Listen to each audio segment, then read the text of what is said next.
Hello students, today we will be discussing the chapter that is law of motion. Okay, already we have discussed that a body is said to be in motion when its position changes with respect to time with reference point. Okay, so before going to that, we will be seeing what are the effects of force, okay, produced on a body. Okay, effects of force. Whenever force acts on a body, it can change the speed of the body, speed or velocity of the body. It can change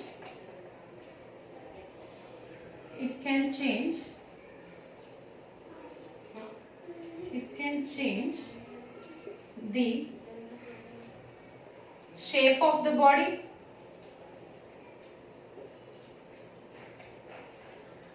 as well it can change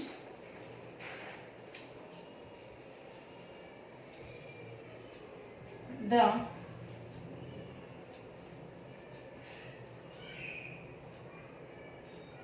direction of motion of the body.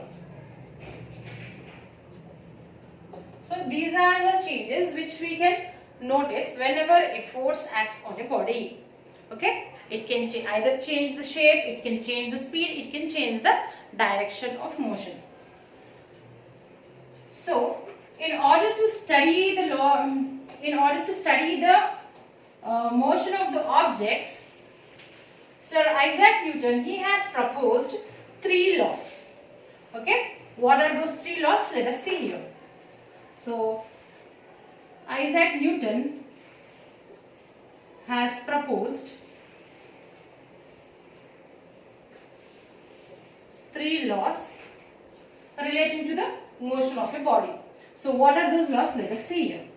So the first law is law of inertia. Okay.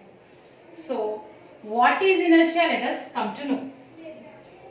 Inertia is nothing but it is the tendency of a body at rest to remain at rest. Okay, or the tendency of a body in motion to continue in its motion is called as inertia, that is dynamic inertia. For example, let us see here.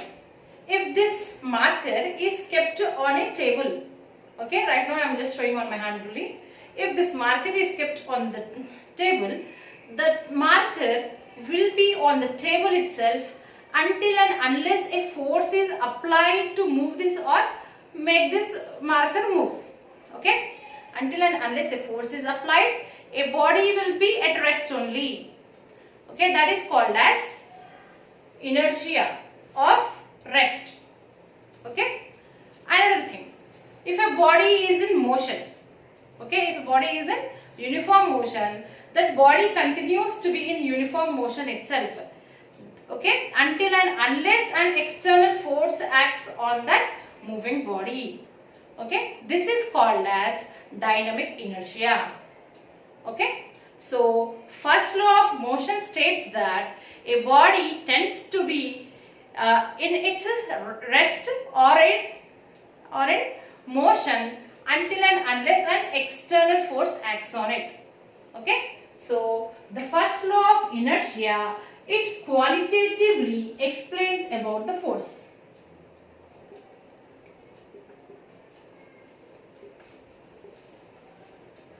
Explains about the force. Okay, it doesn't explain how much force is applied. It doesn't talk about the magnitude of the force, but it says that what happens on a body when a force is applied. If a body is at rest, if an external force is acted upon that body, then the body will be in motion. If a body which is already in motion, if an external force acts on it, that can be brought to rest or its direction can be changed. Okay, so a body continues to be in the state of rest or in the state of motion until and unless an external force acts on it.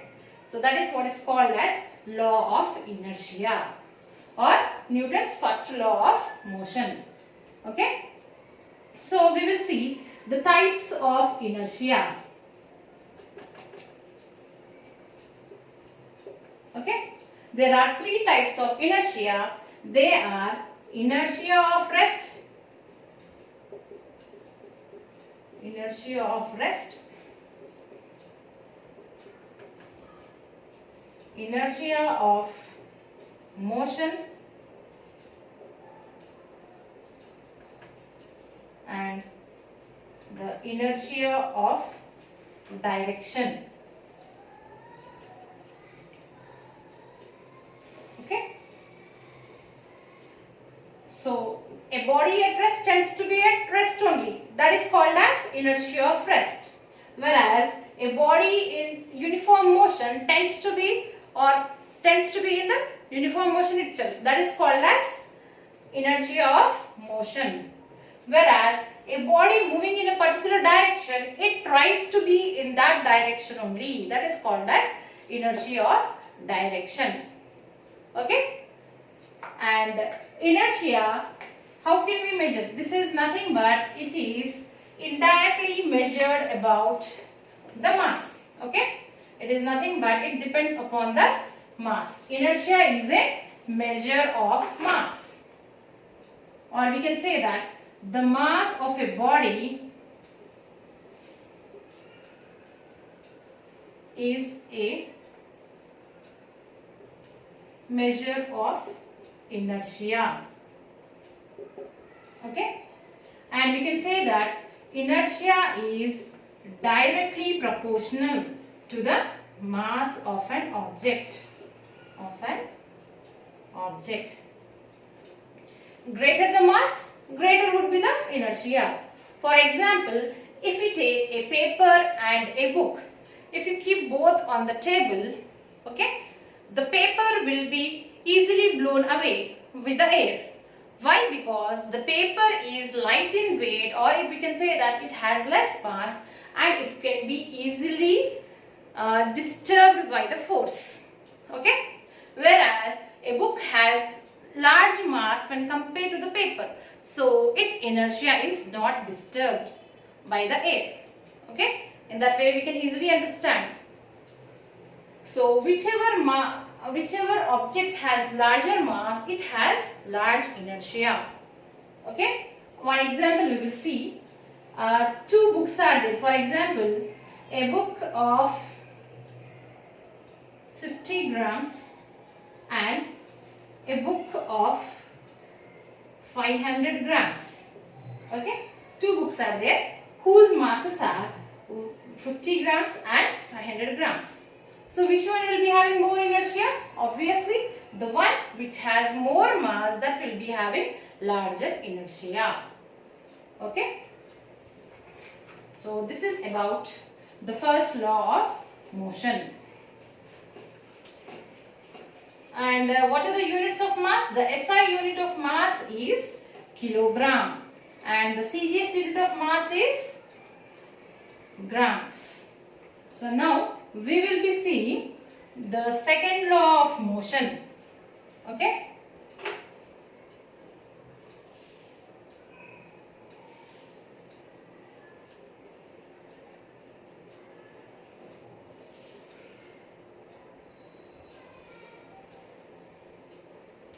The second law of motion states that the acceleration produced on a body, okay, is directly proportional to the force applied on that body. Okay, and the acceleration produced in the body is inversely proportional to the mass of the body. Okay, hence we can say that the acceleration is directly proportional to the force and inversely related to the mass of the object. So from this, what can we infer? F is nothing but, okay, F is directly proportional to ma, and F is equal to kma. So K is nothing but the proportionality constant. If its value is taken as 1, we can say that F is equal to ma. Okay, this is the mathematical form of second law of motion. Okay, this says that the acceleration produced, okay, on the body is directly proportional to the force applied on the body and inversely proportional to the mass of the body. Okay, so this is the second law of motion. So another version of this we will see here. So this law can also be stated as, okay, the second law can also be stated as the rate of change of momentum, okay, the rate of change of momentum is directly proportional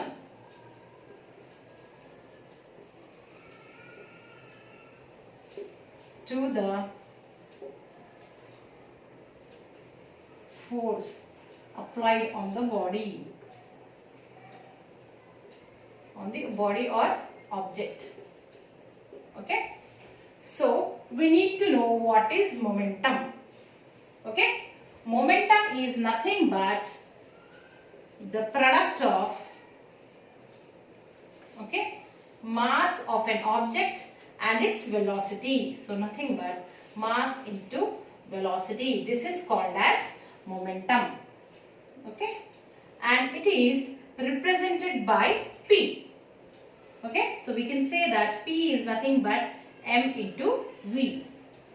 Okay, now we will see the units of momentum. Units of momentum. Okay, we will be seeing two units, that is the SI unit and the CGS unit. So first let us see the SI unit. Okay, the SI unit of mass is kilogram and velocity is meter per second. Okay, and the CGS unit is gram centimeter per second. So these are the units of momentum, and every moving object will be having the momentum. So what is momentum? It is nothing but the product of mass of an object and its velocity. Okay, in order to understand it easily, we will be going with an example. See here, if a body is moving with a certain velocity, okay, in order to stop the body, we have to apply the force. Okay, how much force is required to stop that body? It depends upon the mass of the body as well as the velocity of the body. If the body is moving with a very faster velocity, the force required to stop that body is more. Okay, and if the mass of the object is very large, similarly the force required to stop that body would be large. Okay, so now we will be seeing the mathematical derivation of second law. Okay, so it is being said that second law of motion is nothing but rate of change of momentum is directly proportional to the force applied on the object. So what is that? We will see here.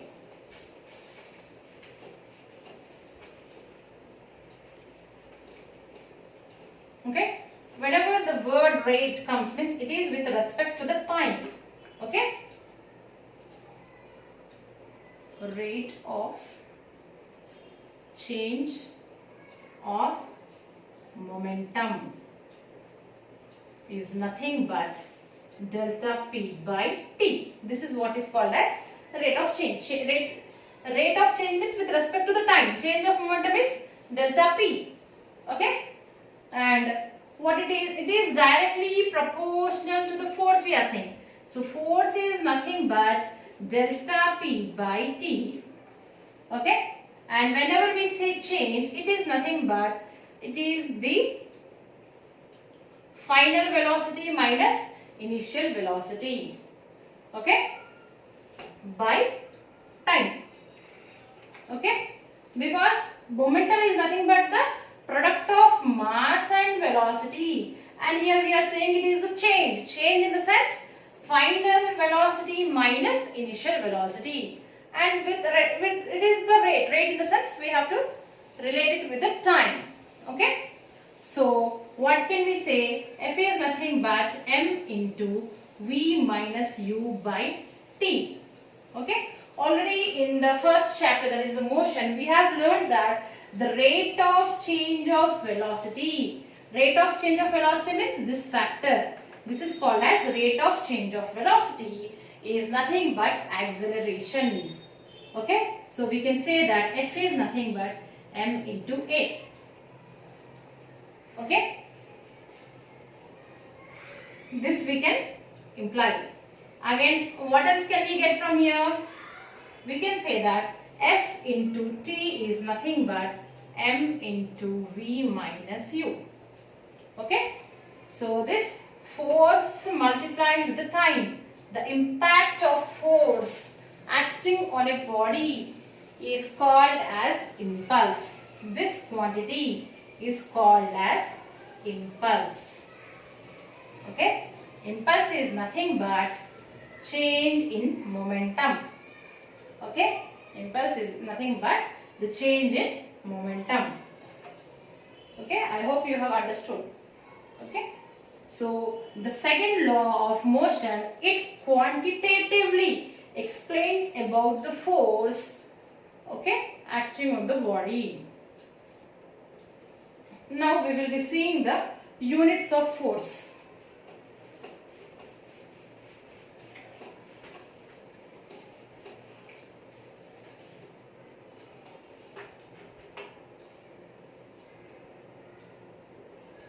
Units of force. We know that F is equal to ma, okay. So now we will be seeing the SI unit and CGS unit, okay. So what it is? Mass. The SI unit of mass is kilogram and the SI unit of acceleration is meter per second square, okay. So this is what is called as, this together is called as Newton, okay. So the SI unit of force is Newton, okay. What is 1 Newton? Nothing but it is the force acting on 1 kilogram of an object producing 1 meter per second square of acceleration, that is defined as 1 Newton, and hence Newton is nothing but the SI unit of force, okay. Now we will be seeing the CGS unit of force. So what is the CGS unit of force? Mass is grams and acceleration is centimeter per second square. So this gram centimeter per second square is also known as dyne. So dyne is the CGS unit of force, whereas Newton is the SI unit of force, okay.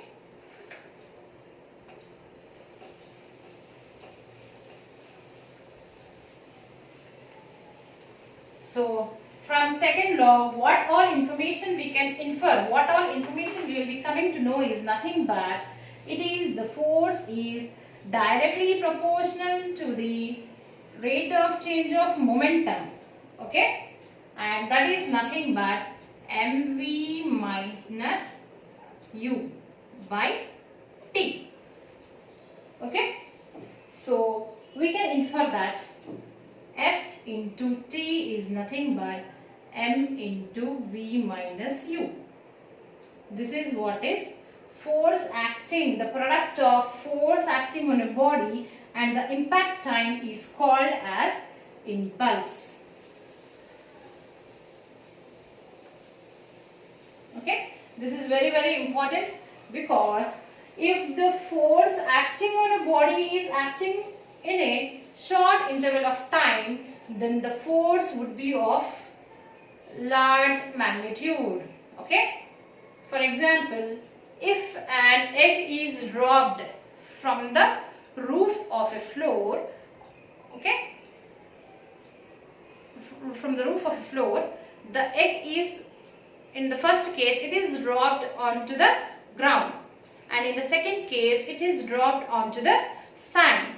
Okay. So when the egg is directly dropped onto the floor, it immediately breaks, whereas if it is dropped into the sand, the egg, there are little chances that the egg will be broken.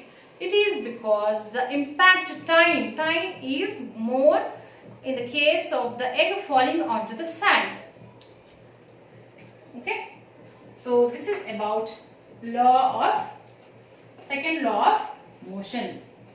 Now we will be seeing the third law of motion.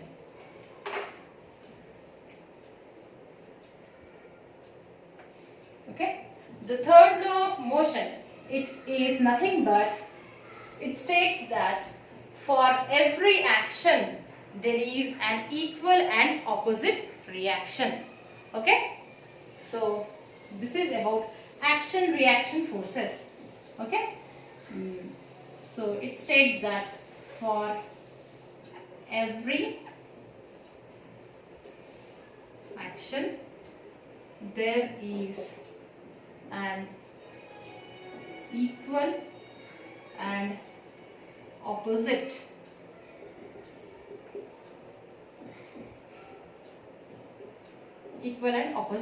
reaction. So this law can also be, it talks about the law of conservation of momentum. It is about the law of conservation of momentum. For example, there are two masses, m1 and m2. Okay. So what happens is, let this mass be moving with the initial velocity of u1. So these two are moving in the same direction. So what happens? This mass collides with the another mass. So this is m1 colliding with the m2. Okay. Now both are colliding. So both will be exerting force onto one another. Okay. As a result, what happens is, there would be the exchange of velocities. Okay. Now it will be m1 is moving with a final velocity of v1 and m2 is moving with a final velocity of v2. Okay. So what happens generally, the velocity of first sphere or the first mass will be reduced. Okay. And the velocity of the second mass would be increased. So why did the velocity of the first mass has reduced? Because it has been exchanged between the masses. Okay. So what is law of conservation of momentum? So the initial momentum before collision. So initial momentum, what it is? m1 u1 plus m2 u2 is equal to the final momentum. So what is final momentum? m1 v1 plus m2 v2. So this is what is law of conservation of momentum. So the Newton's third law, it explains about law of conservation of momentum. Okay. So based on this third law of motion, we are able to do so many works. Okay, the birds are able to fly in the air because of Newton's third law of motion. We are able to walk onto the ground because of Newton's third law. What happens is, we are exerting some force onto the ground and the ground is exerting the opposite force onto the feet. Okay. So in this way we are able to walk. Okay. The birds are able to fly because of the result of Newton's third law. And the fishes are able to swim. It is also because of Newton's third law. So these are the important laws of motion. I hope you have all understood it. Please read the textbook. Thank you.